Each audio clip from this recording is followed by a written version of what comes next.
and his murder men, an exposure of the Jesuits.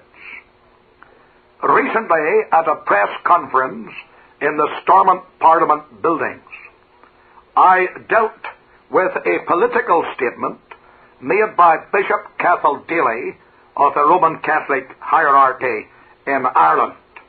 The bishop had put forth 4 propositions. Number 1, that Mrs. Thatcher, the British Prime Minister's out statement rejecting the proposals of the New Ireland Forum for a United Ireland played into the hands of the IRA. 2, that all Unionists who rejoiced at that statement should be bracketed with the IRA as extremists.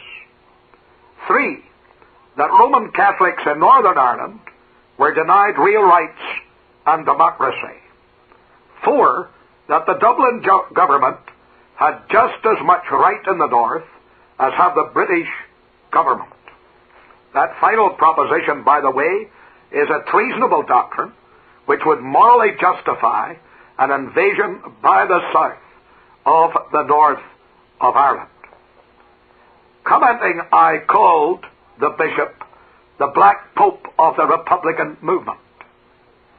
The pressmen present threw up their hands in seeming horror, but none of them knew who the Black Pope was. I explained that the Black Pope was the name given to the head of the Jesuit order, the most powerful order within the Roman Catholic system.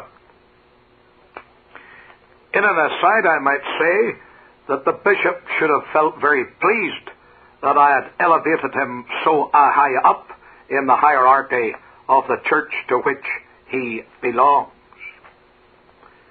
Then, when I explained to the press who the Black Pope really was, the head of the Jesuits, they again said, "Who are the Jesuits?" And I described them as the Gestapo of the Roman Catholic Church, the front men who carry out the Pope's orders throughout Christendom.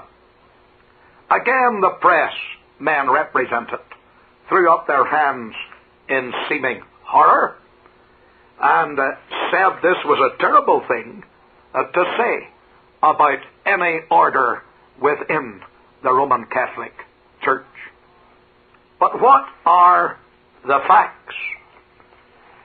I quote from The Secret History of the Jesuits by Edmund Paris. I'm giving a quotation from the Reformed, which is what the press of the Spanish dictator Franco published on the 3rd of May, 1945, the day of Hitler's death. Quote, Adolf Hitler, son of the Catholic Church, died while defending Christianity. It is therefore understandable that words cannot be found to lament over his death, when so many were found to exalt his life. Over his mortal remains stands his victorious moral figure. With the palm of the martyr, God gives Hitler the laurels of victory. End of the quotation. Then in page 166 of the same book, we read the statement of Walter Schellenberg, former chief of German counter-espionage, who had the complete confidence of Hitler. After the war, Schellenberg wrote, quote, the SS organization, that is the Gestapo, had been constituted by Himmler according to the principles of the Jesuits' order. Their regulations and the spiritual exercises prescribed by Ignatius of Loyola were the model Himmler tried to copy exactly. The Reichsfuhrer SS, Himmler's title as Supreme Chief of the SS, was to be the equivalent of the Jesuits general. End of the quotation. Let me give a final quotation from the leading Jesuit, Michael Scormios, who eventually became a cardinal in the church.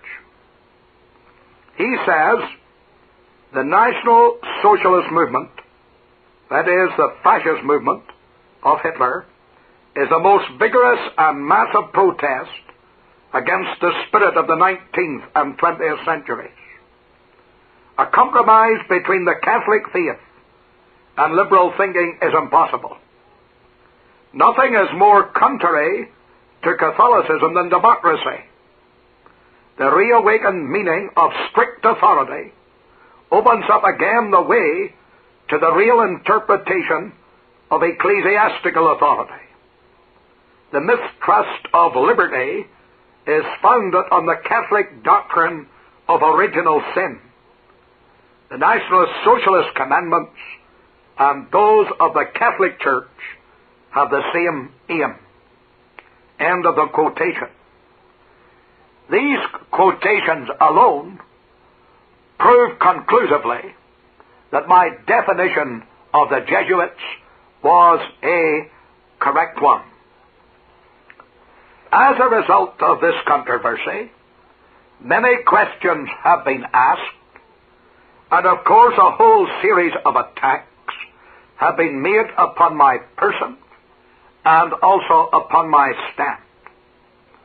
So I believe it is incumbent upon me to deal with the Jesuits, to say something of their history, something of their doctrines, and something of their program. On one of the walls of the Church of the Jesuits in Rome, there is a unique plaster cast. It depicts one of the saints of the Roman Catholic Church, Ignatius Loyola himself, with his foot on the neck of Protestantism. In St. Peter's itself, there is a colossal idol of the same Roman saint. He is depicted there in monkey's gown and cowl. A large open book rests on his left arm. On the first page are the words in Latin, "To the greater glory of God." On the opposite page, also in Latin, "Constitutions of the Society of Jesus." The devil stands before him with a Jesuit's face, hair divided as long tongues of fire, left hand clenched and held close to the mouth, while the right holds a closed book with the fingers within it. A serpent with awful head and teeth is beneath. These two pieces of a Roman idolatrous sculpture are very significant. This Roman manufactured saint, Ignatius Loyola, was the founder of the Jesuit order, or the Society of Jesus, as he blasphemously called it. Its purpose is to stamp on the neck of Protestantism. The idol in St. Peter's has monk, devil, and serpent united, excellent representatives of the devilish character of the Jesuit.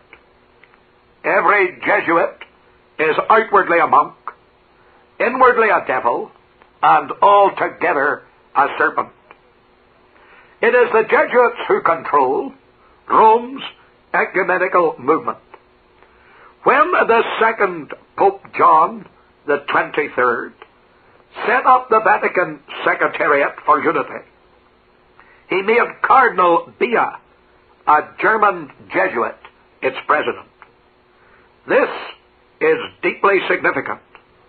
As a leading Jesuit cardinal, Biya had at his disposal the greatest spy ring in Europe, his own society, to feed back to him all the vital information concerning the leadership and vulnerability of the great Protestant denominations, which he was aiming to subvert to the papacy.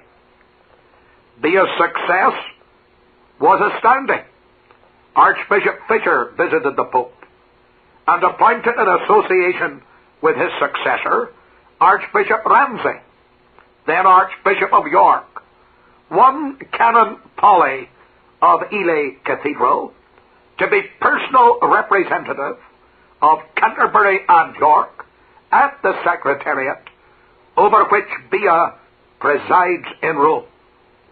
Cardinal Bia was also received at Lambeth Palace by Dr. Ramsay, and no doubt from the Vatican side was responsible for Dr. Ramsay's visit to the Pope. Those visits herald a succession of visits by archbishops of Canterbury. Dr. Fisher was the first in a long queue of professed Protestant church leaders who lined up at the Vatican to slobber on the Pope's slippers. These included Dr. Jackson of the Southern Baptist Convention of the United States of America, Dr. Lichtenberger, presiding bishop of the Episcopal Church of the USA, a president of the British Methodist Conference, and Dr. A.C. Craig, moderator of the Church of Scotland. In Ireland, another Jesuit priest, Michael Hurley, was the leader in subverting the main Protestant denominations to Rome. As far back as 1963, he issued a book called Praying for Unity, in which he made it crystal clear that the ultimate purpose of the January week of prayer was the union of all Protestant denominations with Rome under the sovereign leadership of the Pope. His Jesuitical cunning was demonstrated by his success in obtaining for his book introductory messages by George Otto Sims, Church of Ireland, Archbishop of Dublin at that time, W. A. Montgomery, moderator of the Irish Presbyterian Church at that time, and Frederick E. Hill, president of the Irish Methodist Church at that time. The only Protestant church in Ireland attacked by this Jesuit production was the Free Presbyterian Church of Ulster, of which I am honored to be moderator. One of the contributors was priest Dennis Fall, soon to be known as the infamous Republican apologist and reviler of the Royal Ulster Constabulary. As can be expected, the book was the usual concoction of lies in which all Jesuits revel. We wrote to the author, challenging him on the issue, but he couldn't even reply. He couldn't answer. He was a peddler of lies. Of course, any man who blasphemously claims to turn a pancake or wafer in the Mass into Jesus Christ and forgive sins could write or claim anything. What has been described by the Church of Ireland Gazette as a representative ecumenical gathering in Drogheda was organized by the same Jesuit Hurley.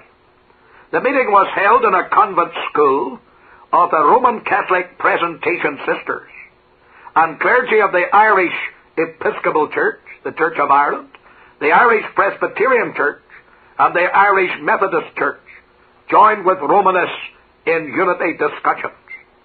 Two Irish Presbyterian professors, Barclay and McFadden, took a prominent part in that discussion. A few days later, the hypocrite Professor Barclay wrote to the press declaring there was no retreat to Rome. How naive does he think Ulster Protestants are? In England, the Jesuit Thomas Corbishley was the leader. The fact that he preached from the pulpit of Westminster Abbey showed how powerful his influence was. The tremendous protest in which we had the honor of taking part must have been a very bitter pill for him to swallow. The far-reaching effect of that protest can be gauged from the following extract of the national daily paper, The Sun. I quote from January the 24th, 1966. Today the Pope told more than 7,000 pilgrims gathered in St. Peter's Square. We must pray for the unity of all separated Christians. As you know, the problem of the union of all Christians is of grave importance and great immediacy. But we must confront it, even if it gives rise to so many difficulties, and perhaps the hour is near. The paper comments the Pope's words about so many difficulties. Some Vatican